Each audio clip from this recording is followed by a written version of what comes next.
કેમ છો સ્ટુડન્ટ્સ બધા? સો હવે આપણે નેક્સ્ટ પોઈન્ટ સ્ટાર્ટ કરીએ છીએ. પેજ નંબર ઇઝ 10 ઉપર verification of issue of bonus share. Clear? હવે આપણે એન્ડિંગ પાર્ટમાં છે. લાસ્ટ 3 પોઈન્ટ્સ આપણા બાકી છે.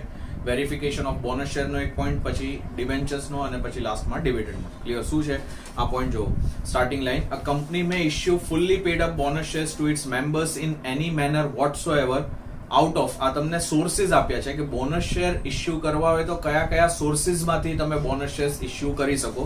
ફર્સ્ટ લાઈન છે, ઇમ્પોર્ટન્ટ છે, એમસીક્યુ માટે માર્ક કરી રાખજો. સોર્સિસ છે, આઈધર તમે ફ્રી રિઝર્વ્સ માંથી કરી શકશો, આઈધર તમે સિક્યુરિટીઝ પ્રીમિયમ એકાઉન્ટ માંથી કરી શકો, ઓર આઈધર CRR કેપિટલ રિડેમ્પશન રિઝર્વ માંથી તમે કરી શકો. This are the 3 sources out of which you can issue the bonus shares. કેમ કે બોનસ શેર્સ ઉપર કંપનીના ફંડ તો મળવાનું જ નથી, because bonus shares R free of cost shares.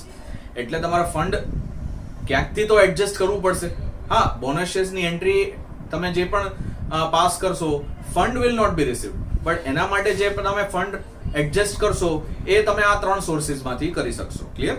પછી next, the auditor should ensure that no issue of bonus shares shall be made by capitalising the reserves created by revaluation of assets. Clear? એટલે તમારે જો bonus shares issue કરવા હોય તો you can not issue the bonus shares by way of, લખ્યું છે capitalising the reserves created for revaluation. Revaluation of asset ના base ઉપર જે તમે રિઝર્વ્સ ક્રિએટ કર્યા હોય એ રિઝર્વ તમે બોનસ શેર ઇશ્યુ કરવા માટે ન યુઝ કરી શકો. એટલે ફર્સ્ટ 2 લાઇન્સમાં તમને સોર્સિસ આપ્યા જે તમે યુઝ કરી શકશો બોનસ શેર ઇશ્યુ કરવા માટે, અને નેક્સ્ટની લાઇનમાં તમને આપ્યું છે કે કયો સોર્સ તમે યુઝ નહીં કરી શકો.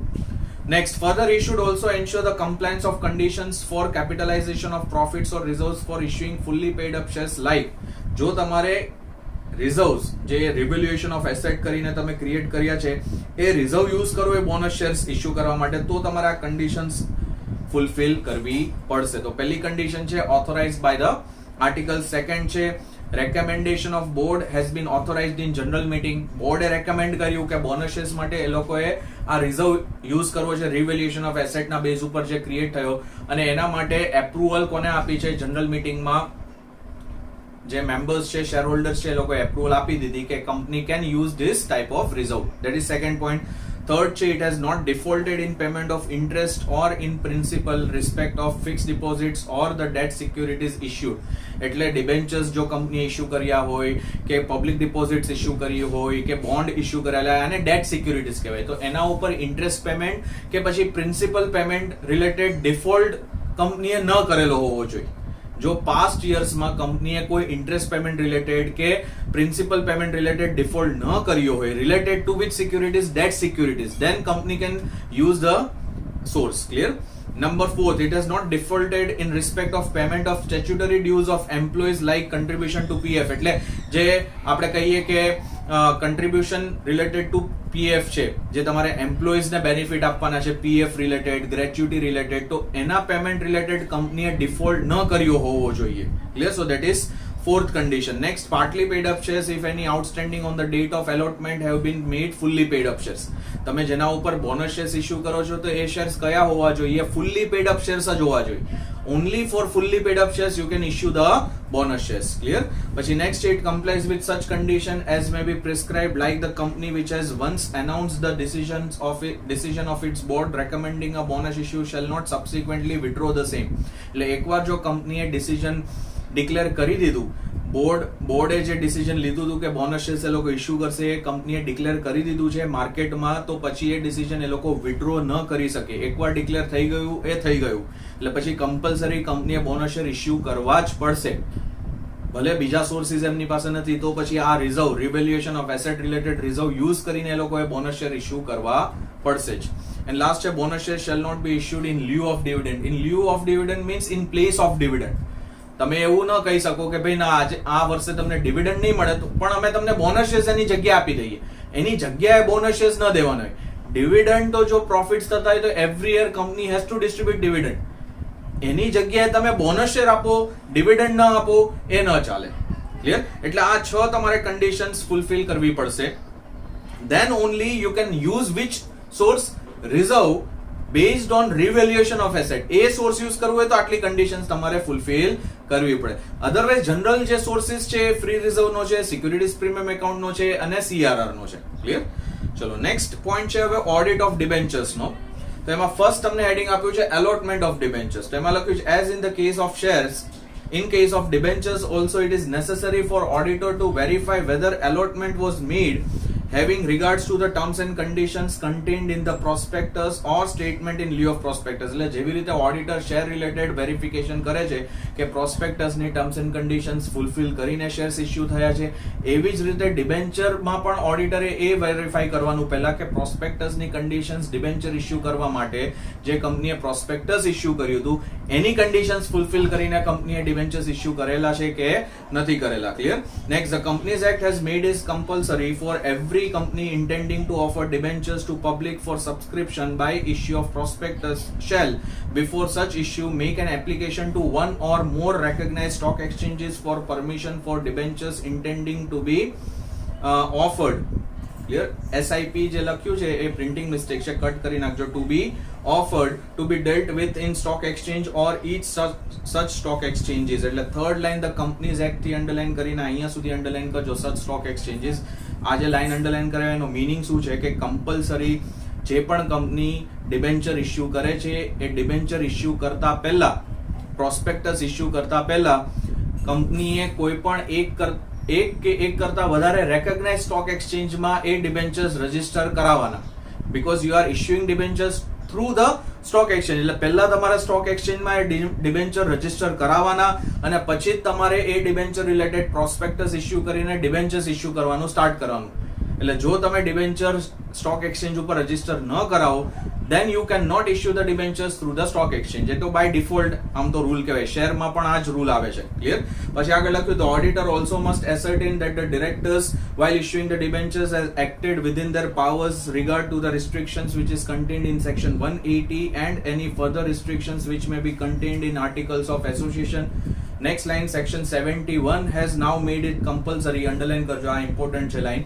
Section 71 has made it compulsory for filing of debenture trust deed and also creation of debenture redemption reserve. આ બંને કમ્પલસરી દરેકે દરેક કંપનીએ ફોલો કરવાની કન્ડિશન. એક તો તમારે ડિબેન્ચર ટ્રસ્ટ ડીડમાં એન્ટર કરવું પડે. ડિબેન્ચર ટ્રસ્ટ ડીડ એટલે કંપનીએ ડિબેન્ચર ટ્રસ્ટી એપોઇન્ટ કરવો પડે. Now who is a debenture trustee?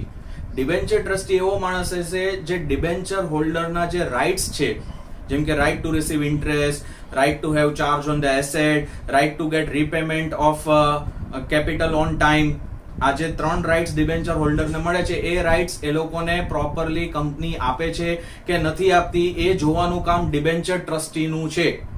તમે ડિબેન્ચર હોલ્ડર છો, મને ડિબેન્ચર ટ્રસ્ટી કંપની એપોઇન્ટ કરેલો છે, તો મારું કામ શું છે કે એઝ અ ડિબેન્ચર હોલ્ડર તમને લોકોને તમારા રાઇટ્સ મળે છે કે નથી મળતા એ કામ કોનું છે? ડિબેન્ચર ટ્રસ્ટીનું.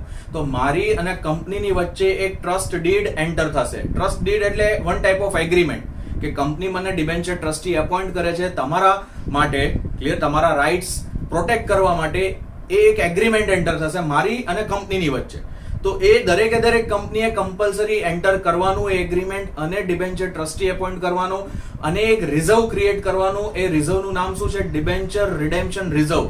એ રિઝર્વમાં કંપની ફંડ એક્યુમ્યુલેટ કરશે થોડું દર વર્ષે, અને જો at the time of redemption એટલે રીપેમેન્ટ કરો તમે ડિબેન્ચર હોલ્ડરને, ત્યારે કંપની પાસે ફંડ નહીં હોય તો તમે DRR ડિબેન્ચર રિડેમ્પશન રિઝર્વનું જે ફંડ છે એ યુઝ કરીને તમે ડિબેન્ચર હોલ્ડરને રીપેમેન્ટ કરી શકો.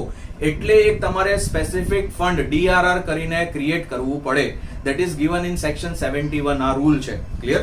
પછી આગળ લખ્યું છે section 71 it is specified that debenture trust deed shall be open for inspection and can be made available on payment, and section 71 has also made it compulsory appointment of debenture trustee. લખ્યું છે compulsory appointment and specified their duties. Further, the auditor should ensure that the issue of debentures within option to convert such debentures into shares wholly or partly at the time of redemption are approved by. Clear? અહીંયા underline કરો આ point. Issue of debentures underline કરો, પછી next લાઈનમાં underline કરો convert debentures into shares, અને પછી next last લાઈનમાં અંડરલાઈન કરો એપ્રુવ્ડ બાય સ્પેશિયલ રિઝોલ્યુશન. એટલે જો તમે એવા ડિબેન્ચર્સ ઇશ્યુ કરો છો જેને આપણે કન્વર્ટેબલ ડિબેન્ચર્સ કહીએ. Convertible means which can be converted into shares. રિડેમ્પશનના ટાઈમ ઉપર જો કંપની પેમેન્ટ ન કરી શકે તો those debentures can be converted into shares. એ ટાઈપના તમે ડિબેન્ચર્સ ઇશ્યુ કરવા માંગો છો તો પહેલા તમારે કંપનીએ જનરલ મીટિંગમાં સ્પેશિયલ રિઝોલ્યુશન પાસ કરીને એ એપ્રુવલ લેવી પડે શેર હોલ્ડર્સ પાસેથી કે કંપની એ ટાઈપના પણ ડિબેન્ચર્સ ઇસ્યુ કરી શકે. એ શેર હોલ્ડર પાસેથી તમારે થ્રુ સ્પેશિયલ રેઝોલ્યુશન પરમિશન લઈ લેવી પડે. કેમ કે ડિબેન્ચર્સને તમે કન્વર્ટ કરશો શેર્સમાં એટલે અલ્ટિમેટલી શેર હોલ્ડરના જે રાઇટ્સ છે એ રિડ્યુસ થશે, વોટિંગ રાઇટ્સ રિડ્યુસ થઈ જશે. એટલે તમારે જે એક્ઝિસ્ટિંગ શેર હોલ્ડર છે એમને ઇન્ફોર્મ કરવું પડે કે અમે આ ટાઈપના ડિબેન્ચર્સ ઇસ્યુ કરવાના છે કે જે ફ્યુચર ડેટ ઉપર કન્વર્ટ થઈ શકશે શેર્સમાં. Clear? So that is the point. પછી નેક્સ્ટ છે, in addition the auditor should verify that no company shall issue any debentures carrying any voting rights and he should also confirm the compliance of terms and conditions for issuance of secured debentures which are given below. જો તમે secured debentures issue કરો છો તો તમારે આ 4 terms and conditions follow કરવી પડશે. તો પહેલું છે, an issue of secured debentures may be made provided the date of its redemption shall not exceed how many years? 10 years માટે તમે secured debentures issue કરી શકો. એટલે આ ફર્સ્ટ લાઈન અંડરલાઈન કરજો બસ ખાલી. પછી next line, it is also provided that a company engaged in setting up of infrastructure projects may issue the debentures for a period of how many years? Exceeding 10 years but not exceeding how many years? 30 years. Clear? જો તમે infrastructure based company છો તો તમે 10 years કરતા વધારે પણ secured debentures issue કરી શકશો, but maximum time period should be within 30 years. Clear? પછી સેકન્ડ છે condition, such an issue of debentures shall be secured by creation of charge on the properties or assets of the company having a value which is sufficient for due repayment. એટલે જો તમે secured debenture issue કરો, secured debenture એટલે શું કે તમે debenture હોલ્ડર્સને security આપો છો તમારા ફિક્સ એસેટ્સની. એટલે માની લો કે તમે મેચ્યોરિટી ડેટ ઉપર ડિબેન્ચર હોલ્ડરને પેમેન્ટ નથી કરી શકતા તો એ લોકો તમારી ફિક્સ એસેટ સેલ કરીને એમાઉન્ટ રિકવર કરી શકશે. એટલે સેકન્ડ પોઈન્ટ એવું કહે છે કે જે તમે સિક્યોરિટી આપો it should be of sufficient value. એટલે જો તમે 50 lakhsના સિક્યોર્ડ ડિબેન્ચર ઇસ્યુ કરો છો તો જે તમે ફિક્સ એસેટની સિક્યોરિટી આપો છો it should be also 50 lakhs similar. એટલી જ સિક્યોરિટી આપવી પડે ને. ક્લિયર? સો એ સફિશિયન્ટ વેલ્યુની જ હોવી જોઈએ, એ ઓડિટર ચેક કરશે. પછી number 3, the company shall appoint a debenture trustee. જે ઉપર જોયો આપણે point, before the issue of prospectus or letter of the offer for subscription of it debentures and also not later than 60 days after allotment. એટલે કંપનીએ compulsory debenture trustee appoint કરવાનો before the date of issue of prospectus or લેટમાં late 60 days from the date of allotment. જો તમે કદાચ સ્ટાર્ટિંગમાં debenture ટ્રસ્ટીને appoint નથી કરી શક્યા તો 60 days from the date of allotment એની અંદર તો તમારે ડિબેન્ચર ટ્રસ્ટીને કમ્પલસરી અપોઇન્ટ કરવો જ પડશે. ક્લિયર? આગળ લખ્યું છે, execute a debenture trust deed to protect the interest of debenture holders. Clear? And number 4, the security for debentures by way of charge or mortgage shall be created in favour of, લખ્યું છે, debenture trustee on any specific movable property of the company. પછી બ્રેકેટમાં લખ્યું, not being in the nature of pledge or any specific immovable property wherever situated or any benefit therein. એટલે company ગમે તે ટાઈપની એસેટની security આપી શકે. આઈધર મૂવેબલ એસેટની સિક્યુરિટી આપી શકશે, આઈધર ઇમૂવેબલમાં લેન્ડ, બિલ્ડિંગ. ક્લિયર? અને મૂવેબલમાં ઇવન મશીન આવી જાય છે, વ્હીકલ આવી જાય છે, ફર્નિચર છે, કોમ્પ્યુટર છે, આ બધું મૂવેબલમાં આવી જાય. એટલે કોઈ પણ ટાઈપની એસેટની સિક્યુરિટી કંપની આપી શકશે, બટ એ ચાર્જ કોના ફેવરમાં ક્રિએટ થશે? પહેલા ડિબેન્ચર ટ્રસ્ટીના ફેવરમાં ક્રિએટ થશે અને ડિબેન્ચર ટ્રસ્ટી એનો બેનિફિટ કોને પાસ ઓન કરશે? ડિબેન્ચર હોલ્ડરને પાસ ઓન કરશે. તો એ તમારે વેરીફાઈ કરી લેવાનું કે એ ચાર્જ કોના ફેવરમાં ક્રિએટ થયો? ડિબેન્ચર ટ્રસ્ટીના જ ફેવરમાં થયો છે કે નથી થયો. ક્લિયર? સો આ 4 કન્ડિશન્સ ફોલો કરવાની છે. પછી નેક્સ્ટ હેડિંગ છે ડિબેન્ચર રિડેમ્પશન રિઝર્વ એકાઉન્ટનું. તેમાં લખ્યું છે, where debentures are issued by the company under this section the company shall create debenture redemption reserve account out of the profits. Underline કરો, out of the profits of the company which is available for payment of dividend, and the amount credited to such account shall not be utilized by company except the redemption of debenture. એટલે જે કંપનીના profits છે એમાંથી તમારે amount જે transfer કરવાની છે એ DRR માં તમે ટ્રાન્સફર કરી શકો અને DRR નું જે ફંડ છે એ કમ્પલસરી રિડેમ્પશન ઓફ ડિબેન્ચર માટે જ યુઝ થવું જોઈએ, બીજા કોઈ પર્પઝ માટે યુઝ ન થવું જોઈએ. Clear? Next, company should create debenture redemption reserve for the purpose of redemption of debentures in accordance with the following conditions. તો એની કન્ડિશન નેક્સ્ટ પેજ ઉપર આપી છે. તો પહેલું છે debenture redemption reserve shall be created out of the profits. એ આપણે પોઈન્ટ ઓલરેડી લર્ન કર્યો. સેકન્ડ છે, company shall create debenture redemption reserve equivalent to a notified rate. કેટલા રેટ ઉપર તમારે DRR માં એમાઉન્ટ ટ્રાન્સફર કરવાની એ તમને રેટ આપ્યો છે. આ ઇમ્પોર્ટન્ટ છે, અંડરલાઈન કરજો. લખ્યું છે at least 25% of the amount raise through the debenture issue. જે તમે ડિબેન્ચર ઇસ્યુ કર્યા એના થ્રુ તમે જે એમાઉન્ટ રેઝ કરી એના 25% એમાઉન્ટ તમારે DRR માં ટ્રાન્સફર કરી દેવાની 25%. ક્લિયર? એટલે આ રેટ યાદ રાખજો. Next, every company required to create DRR shall on or before the 30th day of April in each year invest or deposit as the case may be a sum which is not less than the 15% of the amount of its debentures maturing during the year ending on 31st day of the March next year. Clear? In any specified method. એટલે જે DRR માં amount છે, clear, 25% જે transfer કરી છે એ એમાઉન્ટના 15% તમારે every year 30 April પહેલા માર્કેટમાં કોઈ જગ્યાએ ઇન્વેસ્ટ કરવાના. એ એમાઉન્ટ તમારે માર્કેટમાં ઇન્વેસ્ટ કરી દેવાની 30 એપ્રિલ પહેલા. પણ જે 15% એમાઉન્ટ જે તમારે જે ઇન્વેસ્ટ કરવાની છે 30 એપ્રિલ પહેલા, એ 15% કઈ ટોટલ વેલ્યુના લેવાના છે કે જે વેલ્યુના debentures next year 31st of માર્ચના દિવસે તમારે રિડીમ કરવાના છે.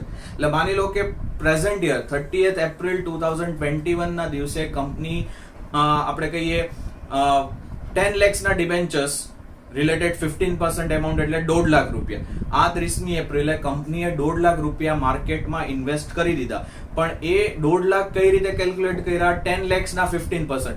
અને 10 lakhs વેલ્યુ કઈ લીધી કે જે નેક્સ્ટ યર એટલે 31 માર્ચ 2022 ના દિવસે કંપનીએ જે ડિબેન્ચરની વેલ્યુ રિડીમ કરવાની છે. કેટલી ડિબેન્ચરની વેલ્યુ રિડીમ કરવાની છે? 10 lakhsની. તો એ 10 lakhsના એ લોકોએ 15% લીધા 1.5 લાખ. એ 1.5 લાખ આ વર્ષે ઇન્વેસ્ટ કરી દેવાના છે. ખ્યાલ આવ્યો? કેલ્ક્યુલેશન આવી રીતે ચાલશે. અને બંને ડેટ આવી રીતે તમારે યાદ રાખવાની છે કે 30th એપ્રિલ કરંટ યરની, પણ જે તમે વેલ્યુ 15% ઇન્વેસ્ટ કરો છો એ વેલ્યુ કઈ વેલ્યુ છે? જે ડિબેન્ચર નેક્સ્ટ યર રિડીમ થવાના છે કઈ ડેટ સુધીમાં? 31 માર્ચ સુધીમાં. એ તમારે ઇન્વેસ્ટ કરવાના છે. ક્લિયર? એટલે આ આ જે થર્ડ કન્ડિશન છે એ બહુ ઇમ્પોર્ટન્ટ કન્ડિશન છે. પછી ફોર્થ છે, in case of partly convertible debenture the DRR shall be created in respect of non convertible portion. કેમ કે કન્વર્ટેબલ પોર્શન માટે તો તમે શેર આપી દેશો, તમારે રિપેમેન્ટ મની ટર્મ્સમાં તો કરવાનું નથી. એટલે તમારે DRR ખાલી ક્રિએટ કરવાનું છે નોન કન્વર્ટેબલ પોર્શન માટે. ક્લિયર?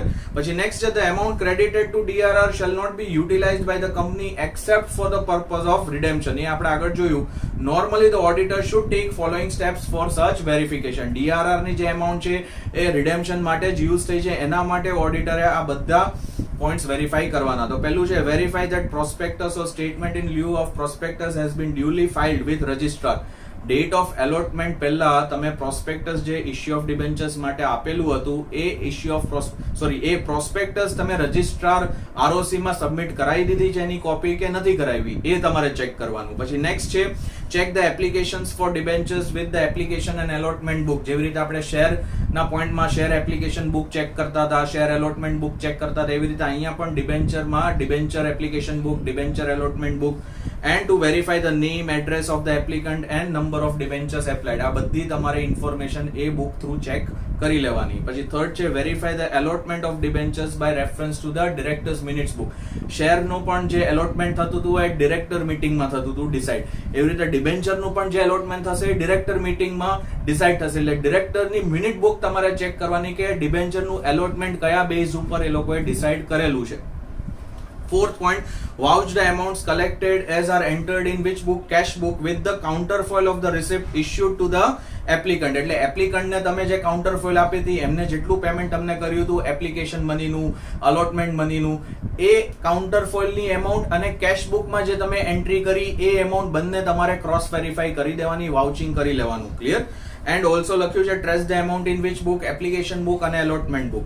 પછી ફિફ્થ છે, check the postings of the allotment of debentures and the amount received in respect thereof from which book? Application and allotment book. એટલે ડિબેન્ચર એકાઉન્ટમાં જે તમે પોસ્ટિંગ કર્યું છે એ જે એન્ટ્રી છે, એ જે એમાઉન્ટ છે એન્ટ્રીની એ અને એપ્લિકેશન બુકની જે એમાઉન્ટ છે, એલોટમેન્ટ બુકની જે એમાઉન્ટ છે એ મેચ થાય છે સામે સામે કે નથી થતી એ તમારે ચેક કરી લેવાનું. પછી 6 છે, verify the entries on the counterfoil of debentures which are issued with the debenture register. Debenture રજિસ્ટરની એન્ટ્રી અને જે તમે કાઉન્ટરફોઇલ ડિબેન્ચર્સ ઇશ્યુ કર્યા એમાં જે કાઉન્ટરફોઇલ હતી એમાં જે ડિટેલ્સ છે એ બંને સામસામે મેચ થાય છે. ડિબેન્ચર રજિસ્ટરમાં જે એન્ટ્રી હશે કે name of the debenture holder, number of debenture purchase, total amount paid by him, અને કાઉન્ટર ફોઇલમાં જે ડિટેલ્સ છે એ બંને સામસામે મેચ થાય છે કે નથી થતી. Next, extract the balances in debenture register in respect of amount paid by debenture holder and agree their total with the balance in the debenture account in general ledger. એટલે debenture register નું જે balance છે એ તમારે check કરવાનું કોની જોડે કે debenture account general લેજરમાં તમે જે એકાઉન્ટ બનાવ્યું છે એની જોડે એની એમાઉન્ટ તમારે ચેક સામસામે વેરીફાઈ ક્રોસ વેરીફાઈ કરી લેવાની. ક્લિયર? પછી નેક્સ્ટ છે examine the copy of debenture trust deed, clear, and note the conditions including the creation of debenture redemption reserve contained therein as to the issue and the repayment. debenture trust deed એકવાર verify કરી લેવાની, એની terms and conditions જોઈ લેવાની. Clear? 9 છે if the debentures are covered by mortgage it should be verified that the charge has been correctly recorded in the registrar of mortgage. એટલે તમે જો debentures secured debentures આપેલા હોય, તમે ચાર્જ ક્રિએટ કર્યો હોય તમારી ફિક્સ એસેટ્સ ઉપર, સિક્યુરિટી આપી હોય ફિક્સ એસેટની, તો એના માટે એક અલગ રજિસ્ટર બનાવવું પડે, રજિસ્ટર ઓફ મોર્ગેજીસ એન્ડ ચાર્જ. તો એમાં એની ડિટેલ્સ મેચ થાય છે. ડિબેન્ચર જે પણ ફિક્સ એસેટનો તમે ચાર્જ આપેલો એ ડિટેલ અને રજિસ્ટર ઓફ ચાર્જીસની ડિટેલ બંને સામસામે મેચ થાય છે કે નથી થતી. And it has also been registered with the registrar of companies. ROC માં તમારે ચાર્જ રજિસ્ટર કરાવવો પડે, એટલે એના તમારે ડોક્યુમેન્ટ સબમિટ કરાવવા પડે કે ડિબેન્ચર માટે અમે આટલી એસેટ ઉપર ચાર્જ ક્રિએટ કર્યો છે, આટલી એસેટની અમે સિક્યુરિટી આપી છે, એની ડિટેલ તમારે ROC ને આપવી પડે. તો એ ચેક કરવાનું. Clear? Further, that the charge is clearly disclosed in balance sheet also. And last check, compliance with SEBI guidelines should also be seen when debentures have been issued as fully paid up to the vendors. Vendor એટલે supplier as a part of purchase consideration. લખ્યું તમે supplier પાસે જે raw material લીધું હોય, તમે એમને payment monetary ટર્મમાં ન કરો, તમે એમને ડિબેન્ચર્સ આપો છો, તો એ તમારે એગ્રીમેન્ટ ચેક કરી લેવાનું. અને પછી આગળ લખ્યું the contract in this regard should be referred to. એટલે જે તમારો કોન્ટ્રાક્ટ થયો છે સપ્લાયર જોડે, એ કોન્ટ્રાક્ટની ટર્મ્સ એન્ડ કન્ડિશન્સ તમારે એકવાર ચેક કરી લેવાની અને SEBI ગાઈડલાઇન્સ તમારે કમ્પલસરી ફોલો કરવાની. ક્લિયર? અહીંયા સુધી રાખીએ છીએ. ઇશ્યુ ઓફ ડિબેન્ચર્સ હવે નેક્સ્ટ સેશનથી સ્ટાર્ટ કરશું. એટલે નેક્સ્ટ સેશનમાં આપણું આ જે ટોપિક છે યુનિટ નંબર 2 નો ઓડિટ ઓફ શેર કેપિટલનો પોર્શન આખો કમ્પ્લીટ થઈ જશે. ક્લિયર? ચલો મળીએ નેક્સ્ટ સેશનમાં. આવજો બધા, સાચવજો.